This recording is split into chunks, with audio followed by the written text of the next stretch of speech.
Yo, what is going on, guys? It is boy Nick here, back again with a brand new video today. I know it's been a while since the last time I did a Marvel movie review, and I want to explain that just a little bit. The last one I put out, I believe, was New Year's Eve, and it's right now January 22nd of 2023. I haven't put it out because I was busy doing a lot of other projects for my YouTube channel, so I kind of was putting this stuff on the back burner. So I decided I need to get back on it now because I don't want to fall more behind than I already am, because I need to continue my series in which I'm going to review every single Marvel Cinematic Universe film up to the release of Ant-Man and the Wasp: Quantumania, which is coming up in a little under a month, so I really got to get back on this thing.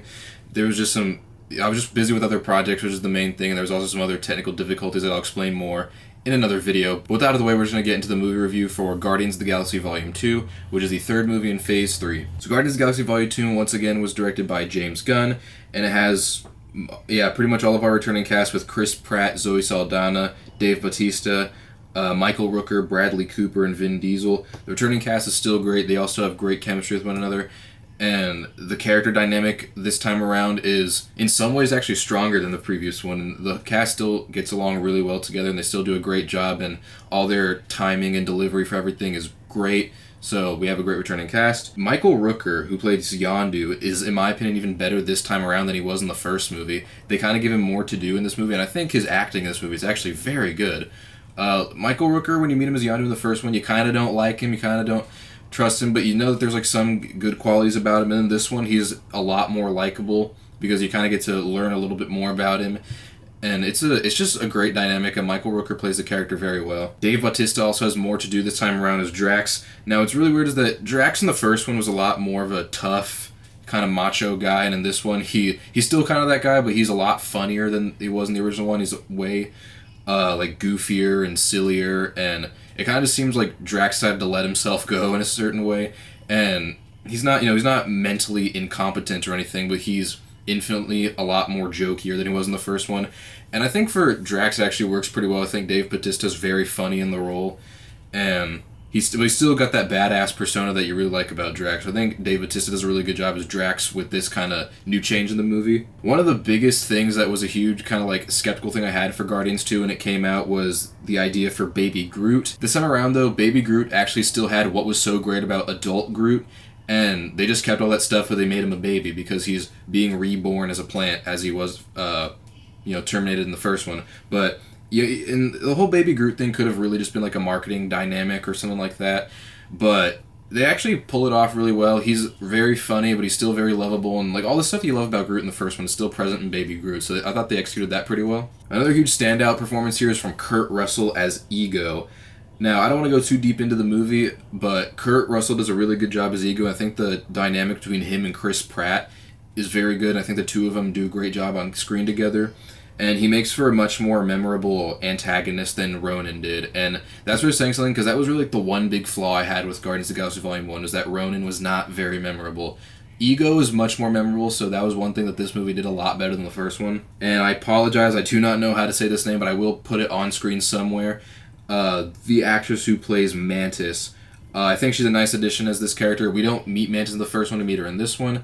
And she's kind of silly, she's kind of odd and bizarre, but in a kind of like charming way. And the stuff they kind of do with Mantis in the later movies is, in my opinion, even better than in this movie. And so I think that the performance is good. I think she's just a nice little addition into the story, and I think this is a really good introduction to the character. One of the other things I really liked about Guardians of the Galaxy Volume 2 is that they flesh out the backstories for the characters more. So we meet all these characters in the first one, and we know some backstory between some of them, but they don't really go very deep into it. And so we have like a general idea of the backstories that they have, but they go more deep into it this time around, like not necessarily like origin story really, but more so kind of we see deeper aspects of their backstory that we didn't see in the first one, things we didn't know, and it kind of just makes the dynamic of these characters very interesting. And I just think it's cool that we got to learn more about the characters in the second one than we did in the first one. This film also has some fantastic action sequences and really good CGI work as well, and some of these sequences, in my opinion, are actually better than some of the action sequences in the first one.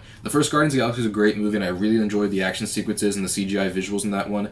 However, you could make an argument that there weren't too many of them, but that doesn't take away from the fact that it's a great film. But in this one, you have a lot more of them, and I'm not saying that more necessarily means better, but the way that these ones are done are just very well done. I think that in certain ways it kind of surpasses the action of the first one. So if you saw the first movie and didn't think it had enough action, Guardians of the Galaxy 2 is a lot more action than the first one did. Of course, the movie is still very funny. It's got that charm and humor that the first one had. And actually, I would say that this time around, the movie is like a lot more jokier in terms of like its tone. Because the first one was like a serious like origin story about these characters from 5 different backgrounds coming together, but was still very funny.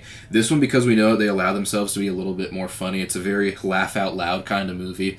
But it's a lot of fun, though. Like, I don't think Guardians of the Galaxy Volume 2 is as good as the first one, but I will say, though, there's, like, a lot of fun to be had in this movie that wasn't necessarily as present in the first one. I would say that the humor aspect is probably one of the best examples of that. And just like the first Guardians of the Galaxy, we have another soundtrack in this one, still with a whole bunch of great music from the 70s and the 80s. You know, it's Awesome Mix Volume 2.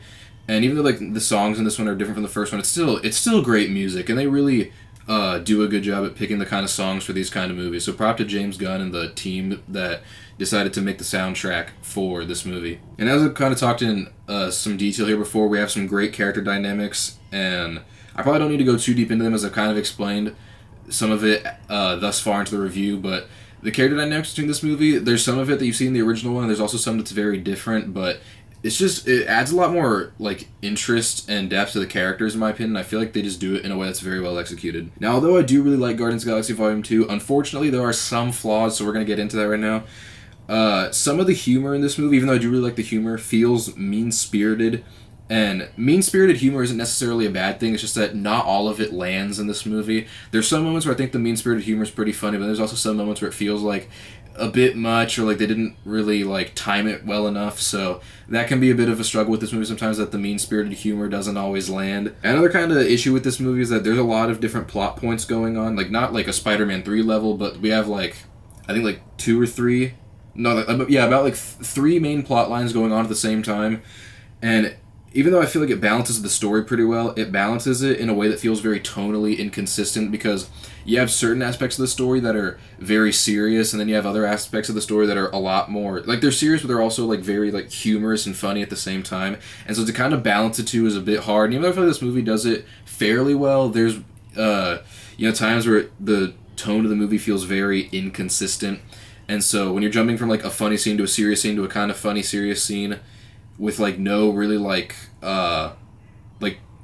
transition to go there, it kind of feels a bit out of field, so that's kind of unfortunately a frustrating aspect of this movie. And even though I said that there's some things about this movie that I feel improved upon the first one, ultimately it's not as good of a movie, because the first movie was much more tonally consistent, and I think the writing for that one was just mostly better. And like I said, this is not a bad movie at all. It's a very good movie. It's just that it's noticeably not as good as the first one if we talk about quality. I can understand if you like this one more than the first one, because it's very fun and there's a whole lot of stuff to really love, but I feel like ultimately most people I know would agree with me that the first one's better, but that's just an opinion of mine. Another kind of complaint I have this aspect is Karen Gillan. So Karen Gillan, I forgot to mention this, but I'm going to mention it now, plays Nebula in the movie, and she actually does a good job in this role, in my opinion, and they give Nebula more to do this time around than they did in the first one, which I really appreciate. There's a deeper aspect with their character there this time, and they really pay off for it in some of the future Marvel movies, so I thought they did a great job of doing that, and Karen Gillan does a good job in the role, and I'm not here to like critique her acting or anything, but there's a few moments in the movie where I feel like she kind of overacts just a little bit, because there's like some moments where like I feel like she raises her voice a few too many times. Other than those moments, it's a good performance. Is that there's a couple moments where it kind of felt like she was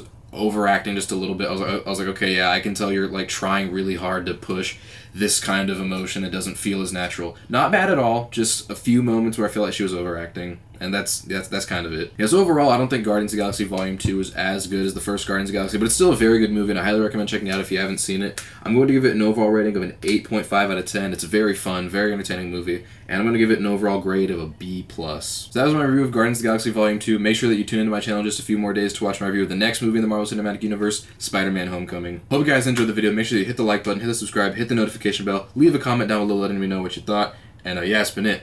Peace.